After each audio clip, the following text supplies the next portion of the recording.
Let me show you the way that you follow artists on Deezer. If you have a couple of artists that you like and want to follow inside of Deezer, let me show you the quick process.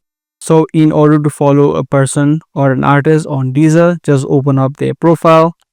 If you don't see the profile of your favorite artist on the top, you can always search it up on the search bar, which is on the bottom right.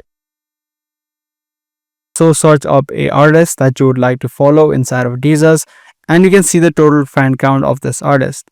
In order for you to follow them, you can just tap on this heart icon, and once you do, this artist will be added to your favorite list, meaning you also have now joined the fans list, which is these numbers on the top. If you head back to the home screen and head over to the your favorite artist, you'll be able to see the artist that you just followed or added to your favorite list. You can also tap on the favorites on the bottom right and tap on the artist so that you can view all of the artists that you've added to the favorite list inside of Deezer. So that was a video about the way that you follow artists inside of Deezer. If this guide video was helpful to you, be sure to subscribe, share, and also give this video a thumbs up. That's pretty much it for today. I'll see you in the next one.